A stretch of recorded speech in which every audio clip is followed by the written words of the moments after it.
Mr. Harris liked trains. He was afraid of aeroplanes and didn't like buses. But trains, they were big and noisy and exciting. When he was a boy of 10, he liked trains. Now he was a man of 50, and he still liked trains. So he was a happy man on the night of the 14th of September.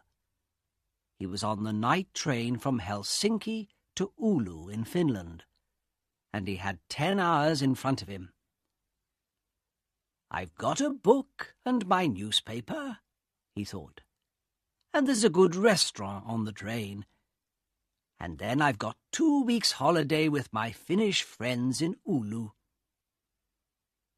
There weren't many people on the train, and nobody came into Mr. Harris's carriage.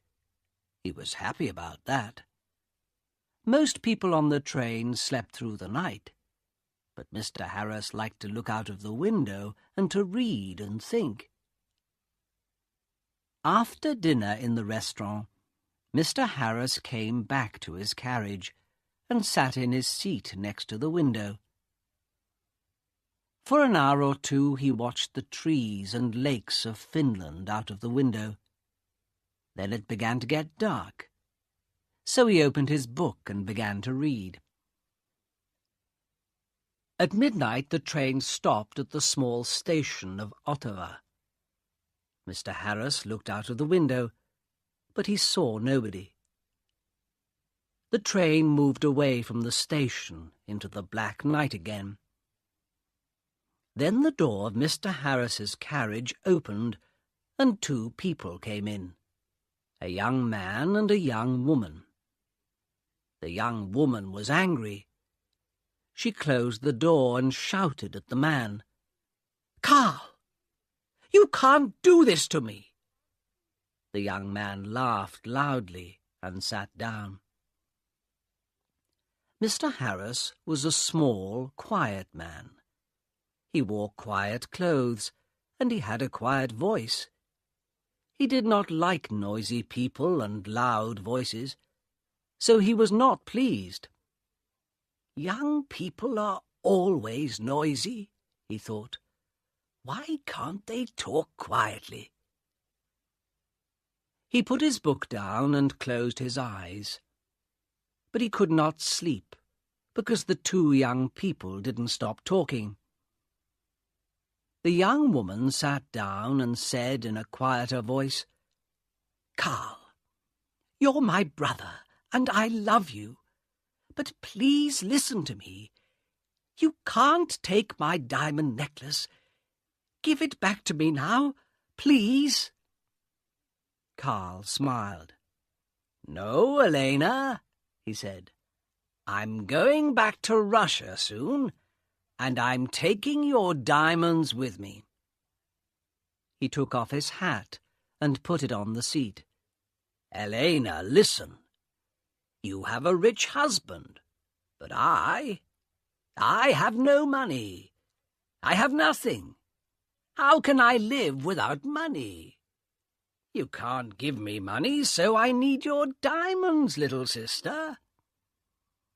Mr. Harris looked at the young woman. She was small, with black hair and dark eyes. Her face was white and afraid. Mr. Harris began to feel sorry for Elena. She and her brother didn't look at him once. "Can't they see me?" he thought. "Carl," Elena said. Her voice was very quiet now, and Mr. Harris listened carefully. "You came to dinner at our house tonight, and you went to my room and took my diamond necklace. How could you do that to me? My husband gave the diamonds to me.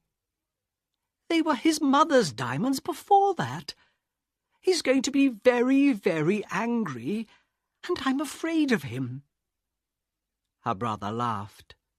He put his hand in his pocket, then took it out again and opened it slowly. The diamond necklace in his hand was very beautiful. Mr. Harris stared at it. For a minute or two nobody moved, and it was quiet in the carriage. There was only the noise of the train, and it went quickly on through the dark, cold night. Mr. Harris opened his book again, but he didn't read it. He watched Carl's face, with its hungry eyes and its cold smile. "What beautiful, beautiful diamonds," Carl said. "I can get a lot of money for these." "Give them back to me, Carl," Elena whispered. "My husband's going to kill me. You're my brother. Please help me. Please." Carl laughed again, and Mr. Harris wanted to hit him. "Go home, little sister," Carl said. "I'm not going to give the diamonds back to you. Go home to your angry husband." Suddenly there was a knife in the young woman's hand, a long, bright knife. Mr. Harris watched with his mouth open. He couldn't speak or move. "Give the diamonds back to me," Elena cried, "or I'm going to kill you." Her hand on the knife was white. Carl laughed and laughed. "What a sister," he said. "What a kind, sweet sister. No, they're my diamonds now. Put your knife away, little sister." But the knife in the white hand moved quickly, up, then down. There was a long, terrible cry, and Carl's body fell slowly onto the seat. The colour of the seat began to change to red, and the diamond necklace fell from Carl's hand onto the floor. Elena's face was white. "Oh, no," she whispered. "Carl, come back. Come back. I didn't want to kill you." But Carl didn't answer, and the red blood ran slowly over the floor. Elena put her head in her hands, and again in the carriage there was a long, terrible cry. Mr. Harris's face was white too. He opened his mouth, but he couldn't speak. He stood up and carefully moved to the door. The young woman was quiet now. She didn't move or look up at Mr. Harris. In the corridor, Mr. Harris ran. The guard was at the back of the train, and Mr. Harris got there in half a minute. "Quickly," Mr. Harris said. "Come quickly. An accident. A young woman. Oh, dear. Her brother he's dead." The guard ran with Mr. Harris back to the carriage. Mr. Harris opened the door, and they went inside. There was no dead body of a young man. There was no young woman. No blood. No knife. No diamond necklace. Only Mr. Harris's bags and his hat and coat. The guard looked at Mr. Harris, and Mr. Harris looked at him. "But," Mr. Harris began, "but they were here. I saw them. The young woman, she had a knife, and she killed her brother." "A knife, you say?" the guard asked. "Yes," Mr. Harris said quickly. "A long knife. And her brother took her diamonds, so she—" "Ah! Diamonds," the guard said. "Was the young woman's name Elena?" he asked. "Yes, it was," Mr. Harris said. "How do you know that? Do you know her?" "Yes and no," the guard said slowly. He thought for a minute, then looked at Mr. Harris. "Elena di Saronelli," he said. "She had dark eyes and black hair. Very beautiful. She was half Italian, half Finnish. Her brother was a half-brother. They had the same father, but his mother was Russian, I think. Was? Had? Mr. Harris stared at the guard. But she, Elena, she's alive. And where is she?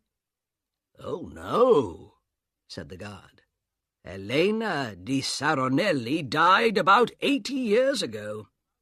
After she killed her brother with a knife, she jumped off the train and died at once. It was near here, I think. He looked out of the window into the night. Mr. Harris's face was very white again. 80 years ago? He whispered. What are you saying? Was she and her brother? But I saw them. Yes, that's right, the guard said. You saw them, but they're not alive. They're ghosts.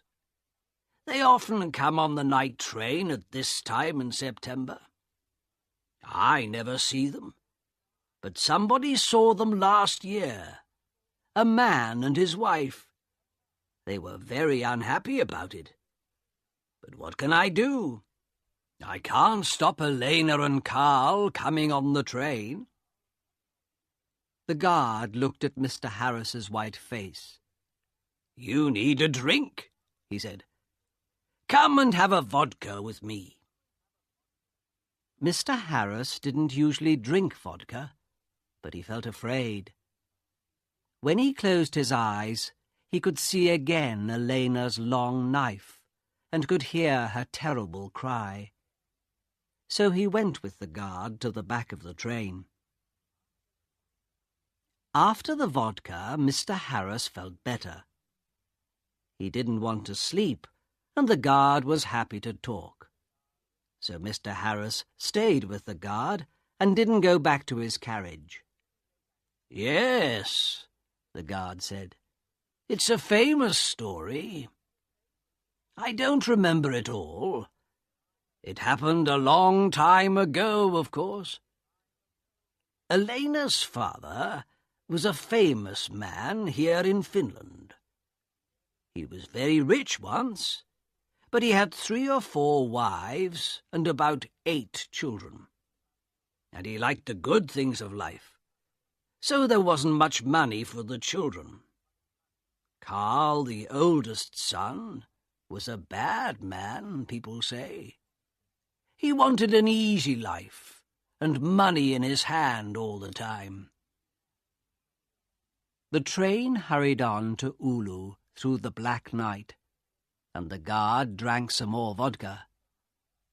Now, Elena, he said, she didn't have an easy life with those 3 difficult men, her father, her brother, her husband.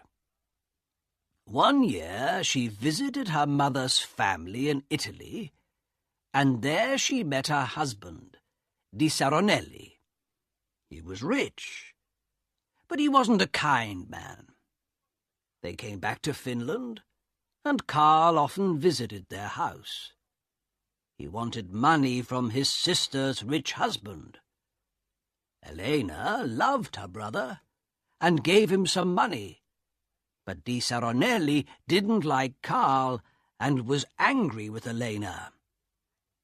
He stopped giving her money, and after that, well, you know the story now. Yes, Mr. Harris said. Poor, unhappy Elena. Mr. Harris stayed with his friends in Oulu for 2 weeks. They were quiet weeks, and Mr. Harris had a good holiday. But he took the bus back to Helsinki. The bus was slow, and there were a lot of people on it, but Mr. Harris was very happy. He didn't want to take the night train across Finland again.